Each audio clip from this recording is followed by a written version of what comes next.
모든 기도와 간구로 하되 무시로 성령 안에서 기도하고 이를 위하여 깨어 구하기를 항상 힘쓰며 여러 성도를 위하여 구하고, 이미 읽은 말씀 가운데서 6장 18절 다시 봉독하였습니다.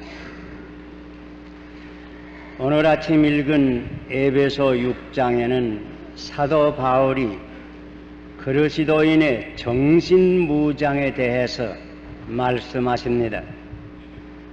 그리스도인들은 모든 원수를 대적하기 위해서 하나님의 전신 갑주를 입으라고 하셨습니다.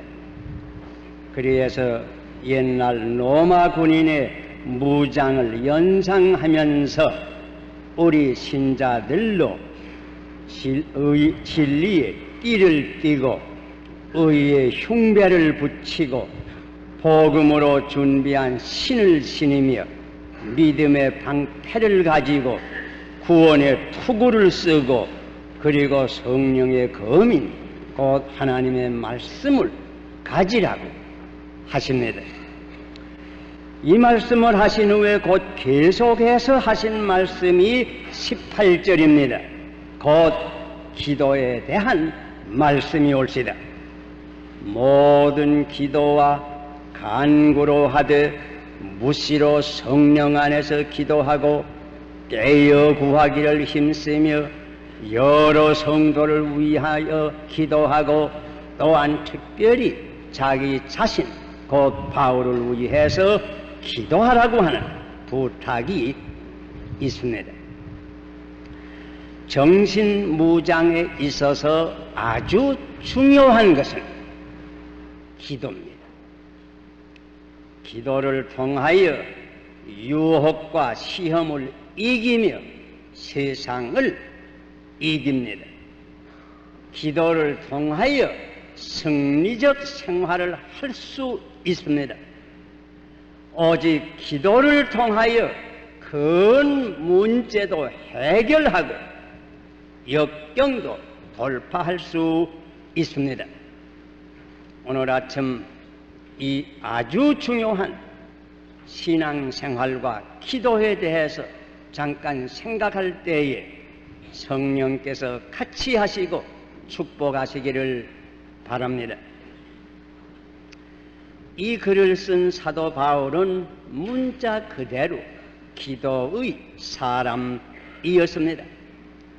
그가 다메섹 도중에서 부활하신 예수를 만난 후부터는 곧 기도하기를 그치지 않으신 분입니다. 주께서 환상 가운데서 아나니아를 불러서 다소 사람 사울을 찾아보라고 말씀하실 때에 저는 지금 기도하는 중이라 말씀하셨습니다. 사실 사도 바울은 그때부터 그 일생이 기도하는 중에 사신 것입니다. 아라비아에 가서 조용히 3년을 지난 것도 역시 기도하기 위함인 것이었습니다. 그가 쓴 서신은 언제나 기도로 시작하고 기도로 마칩니다. 그는 자기가 행하는 대로 모든 믿는 사람들에게도 쉬지 말고 기도하라고 하였습니다. 여기는 무시로 기도하라고 합니다. 이 기도 생활은 사실 주님께 배운 줄 생각합니다. 우리 주님도 40일간 광야에서 기도함으로 그의 전도 생활이 시작되었습니다. 그는 아침 일찍이 일어나 기도하셨고 또 저녁 늦게까지 기도하신 적이 많습니다. 중요한 일, 가령 12 제자를 부르시기 전날 밤에는 밤새도록 기도하셨다고 하였습니다. 변화산에도 기도하시려고 올라가셨고 기도하시는 중에 그 용모가 햇빛같이 변한 것입니다. 그는 다락방에서도 기도하였습니다. 최후 겟세마네 동산에서도 홀로 피땀을 흘리시면서 기도하시는 것입니다.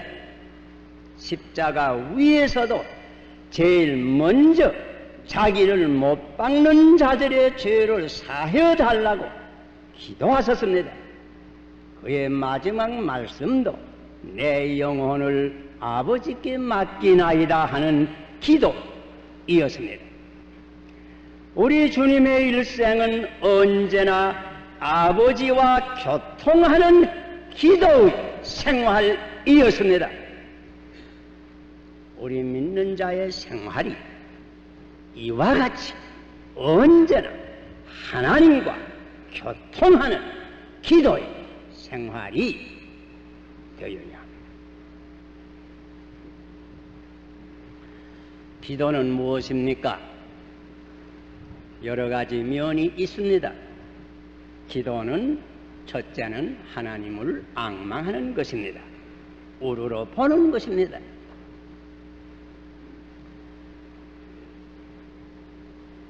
하늘을 우러러 보는 것처럼 신령한 의미에서 하나님의 얼굴을 앙망하는 것입니다. 하나님의 그 위대하심과 거룩하심과 자비하심과 긍휼하심과 말하자면 하나님의 모습을 우리의 심령의 눈으로 바라보는 것입니다. 주님이 말씀하셨습니다. 마음이 깨끗한 자는 복이 있나니 저희가 하나님을 볼 것이니요. 그뿐 아닙니다. 한 걸음 더 나가서 기도는 하나님과 교통하는 것입니다. 하나님과 대화하는 것입니다. 나의 사정을 하나님께 아뢰고 하나님의 음성을 내가 듣는 시간입니다. 이렇게 기도는 하나님과 신령한 교제를 가지는 시간입니다. 중요한 것은 하나님과 교제를 가지는 시간입니다. 중요한 것은 하나님의 음성을 듣는 것입니다. 우리는 흔히 사람의 음성을 늘 듣지만은 하나님의 음성을 듣기를 게을리하는 때가 많습니다. 한 걸음 더 나가서 기도는 간구입니다. 필요한 것을 하나님께 간구하는 것입니다. 주기도에 보면 우리 주님께서 어떻게 하나님의 이름이 거룩되고 그의 뜻과 나라가 이 땅에서 실현되며 우리의 필요한 일용할 양식과 죄사함을 받기 위해서 간구하라고 하셨습니다. 무엇이나 성도의 생활에 필요한 것은 영적, 육적 모든 방면에서 솔직히 간구할 수 있습니다. 또 하나님께서 응답하십니다. 기도는 간구입니다. 그러나 한 걸음 더 나가서 기도는 주님께 맡기는 의미가 있습니다. 사실 우리는 무엇을 구하여야 되는지 항상 알 수는 없습니다. 그러므로 우리의 모든 원하는 것을 주의 뜻에 맡기면서 구하는 것입니다. 결국은 오직 하나님의 뜻이 우리에게 언제나 최선임을 기억하고 기도할 것입니다. 성령 안에서 기도하라고 하는 뜻은 아마 이 뜻입니다. 오직 성령이 우리에게 무엇이 가장 유익하며 아버지의 뜻을 잘 알고 계십니다. 이러한 기도를 통해서 우리의 영이 자랍니다. 강건하여집니다. 풀이 햇빛을 바라볼 때에 자라듯이 우리의 영혼이 하나님을 바라볼 때에 자랍니다. 이렇게 기도를 통해서 우리의 마음이 깨끗하여집니다. 더 아름다워집니다. 마치 꽃이 햇빛을 볼 때에 더 붉어지는 것과 마찬가지입니다. 이런 기도를 통하여 우리의 마음이 더 든든하여집니다. 마음속에 평화와 기쁨이 넘치게 됩니다. 사랑이 충만하게 됩니다. 이런 기도를 통하여 우리는 큰 능력을 받습니다. 시험을 이길 수 있는 능력, 역경도 돌파할 수 있는 능력, 슬픔도 참을 수 있는 능력, 병도 고칠 수 있는 능력, 모든 능력을 받습니다. 우리 심령 속에 생명수가 기도를 통하여 충만하게 되는 것입니다. 그런데 이 기도 생활에 있어서도 우리가 몇 가지 특별히 주의할 점은 있습니다. 가령 첫째는 형식주의에 빠지지 않도록 주의해야 합니다. 가령 교회에 나와서 기도할 때 머리는 숙였지만은 딴 생각을 할 때는 없습니까? 주기도를 입술로 의기는 의지만은 그 뜻을 잊어버리는 때가 없습니까? 기도의 모양만은 부족합니다. 형식주의를 경계해야 합니다.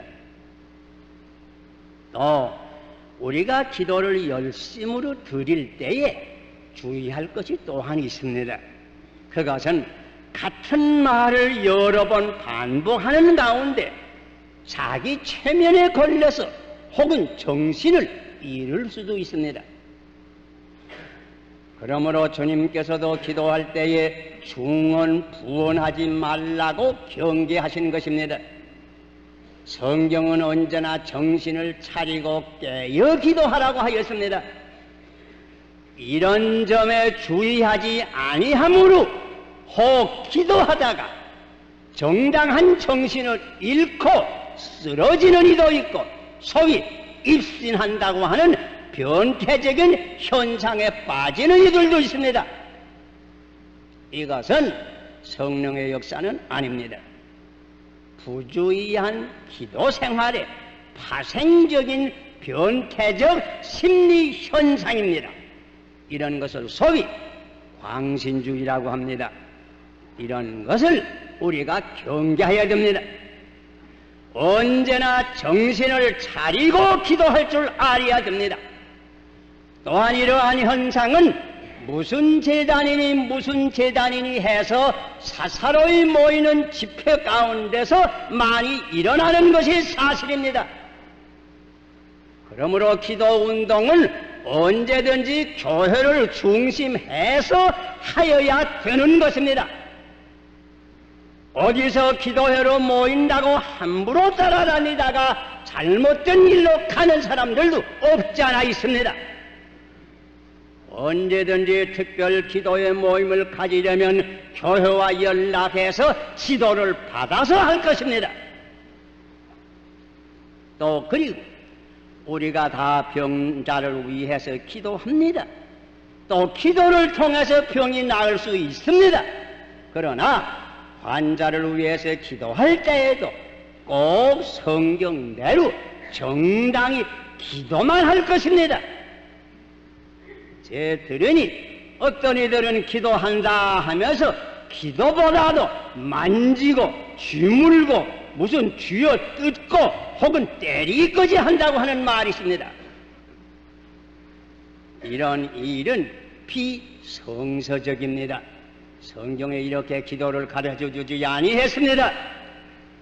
병이 낫는 것은 하나님의 능력으로 낫는 것이지 쥐물어서 낫는 것은 아닙니다. 그것은 일종의 안마뇌법이 옳시다. 비성서적입니다. 이런데 이런 실수에 휩쓸리지 않도록 조심해야 합니다. 주님께서 일찍이 말씀하셨습니다. 이 약하고 음란한 세대가 이적을 구한다고. 기도할 때에 무슨 특별한 이적을 구하고자 하는 심리는 건전하지 못한 심리입니다. 언제나 이런 것을 경계하면서 기도 생활을 해야 될 것입니다. 그러면 기도는 어떻게 할 것인가? 기도에 대한 성서적 교훈은 어떠한가? 어떤 기도가 응답되는가? 이런 문제에 대해서 성경은 분명하게 우리에게 가르쳐 줍니다. 첫째는 회개하면서 기도해야 합니다. 역대하 7장 14절에 내 이름으로 일컬는 내 백성이 그 악한 길에서 떠나 스사로 겸비하고 기도하여 내 얼굴을 구하면 내가 하늘에서 듣고 그 죄를 사하고 그 땅을 고치리라. 먼저 죄를 회개하면서 기도해야 합니다. 둘째는 전심으로 곧 간절히 온 정성을 모두어서 기도해야 합니다. 예레미야 29장 13절에 너희가 전심으로 나를 찾고 찾으면 나를 만나리라. 정성을 다해서 기도할 것입니다. 서로 본익의 이 여자가 자기 딸을 고치기 위해서 얼마나 정성껏 기도했는가 생각해 보세요. 셋째는 믿음으로 기도를 해야 합니다. 마가복음 11장 24절에 주님은 친히 말씀하셨습니다. 그러므로 내가 너희에게 말하노니 무엇이든지 기도하고 구하는 것은 받은 줄로 믿으라. 그리하면 너희에게 그대로 되리라. 야고보 장로는 5장 15절에 믿음의 기도는 병든 자를 구원하리니 주께서 저를 일으키시리라. 혹시 죄를 범하였을지라도 사심을 얻으리라. 믿음으로 기도해야 합니다. 그리고 넷째로 아주 중요한 요소가 있습니다. 하나님께 순종하면서 기도를 해야 합니다. 요한일서 3장 22절에 무엇이든지 구하는 바를 그에게 받나니 이는 우리가 그의 계명들을 지키고 그 앞에서 기뻐하시는 것을 행함이니라. 우리가 하나님의 계명을 순종해서 그대로 지키며 하나님이 기뻐하시는 일을 하면서 기도해야 하나님께서 우리의 기도를 응답해 주십니다. 하나님을 기쁘게 하는 일은 하지 아니하면서 계명도 지키지 아니하면서 욕심대로 기도만 한다고 이루어지는 것은 절대로 아닙니다. 기억하십시다. 기도는 호흡과 같습니다. 숨 쉬는 것과 마찬가지입니다. 호흡을 통해서 우리가 대기와 접촉하고 생명이 유지가 됩니다. 마찬가지로 우리가 기도를 통해서 하나님과 접촉하고 우리의 생명이 유지가 됩니다. 그러므로 기도는 언제나 계속되어야 한다고 했습니다. 그러므로 여기에 무시로 기도하라고 했습니다. 또 다른 데는 쉬지 말고 기도하라고 했습니다. 여기 대해서도 오해하지는 맙시다. 아무것도 하지 말고 산에 가서 기도만 하라고 하는 뜻은 아닙니다. 이 뜻은 우리가 길을 걸을 때나 차를 탈 때나 방을 소재할 때나 기도는 언제나 마음으로 잠재적으로 할 수 있다고 하는 말입니다. 그러나 아주 중요한 것은 일정한 기도 시간이 있어야 합니다. 특별히 아침에 일어나서와 저녁이 자기 전에는 기도할 시간입니다. 아침과 저녁으로 기도하는 거룩한 습관이 필요합니다. 기도는 누구나 할 수 있습니다. 가령 나물 갈아치는 것은 누구나 할 수는 없습니다. 성가대원이 되어서 노래를 부르는 것도 누구나 할 수는 없습니다. 그러나 기도는 누구나 남녀노소 할 거 없이 누구나 할 수 있습니다. 병나서 자리에 누워서 다른 건 할 수 없어도 누워서도 기도는 할 수 있습니다.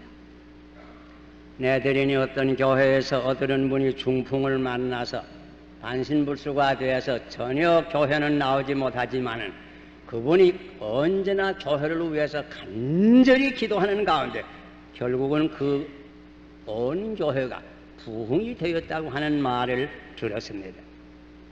기도를 열심으로 하는 교인들이 많은 교회는 자연히 부흥됩니다.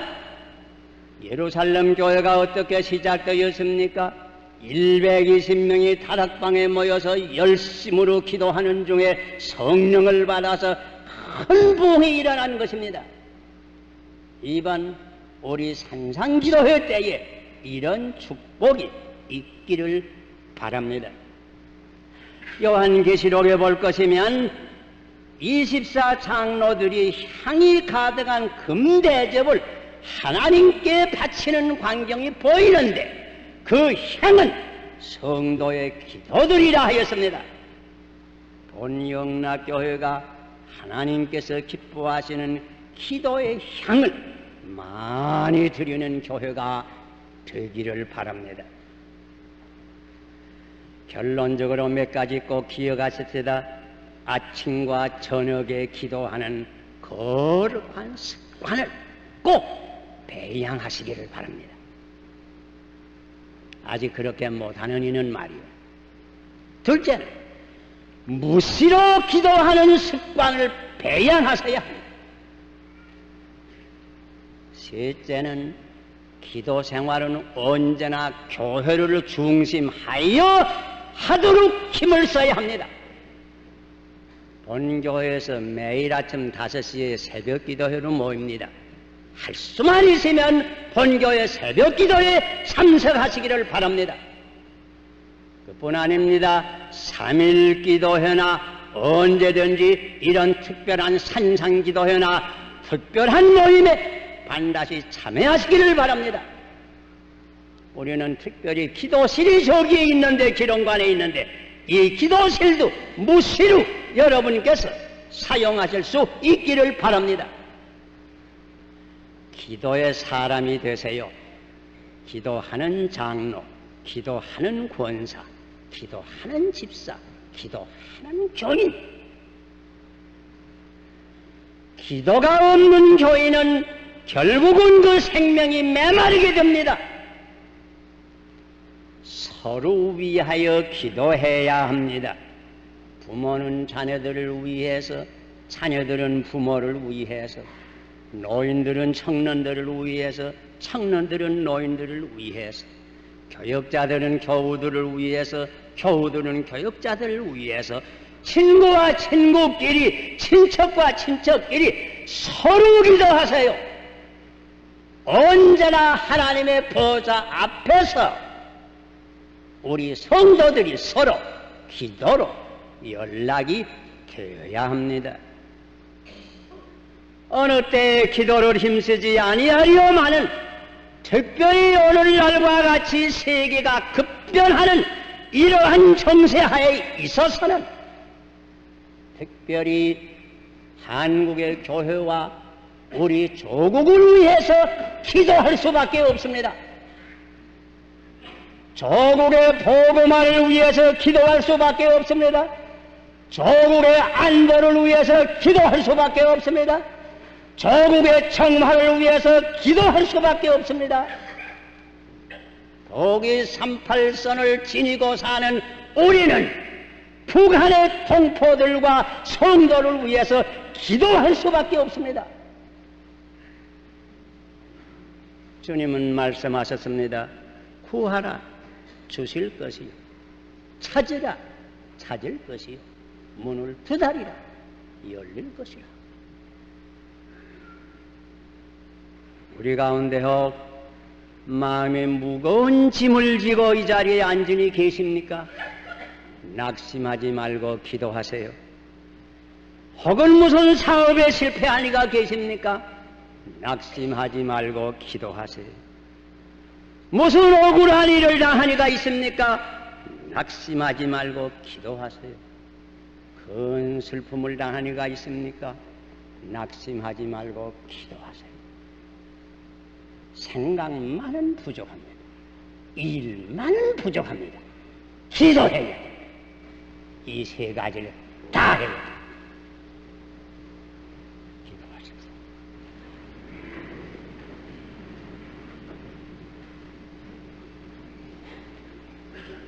우리의 기도를 들으심을 감사하옵나이다.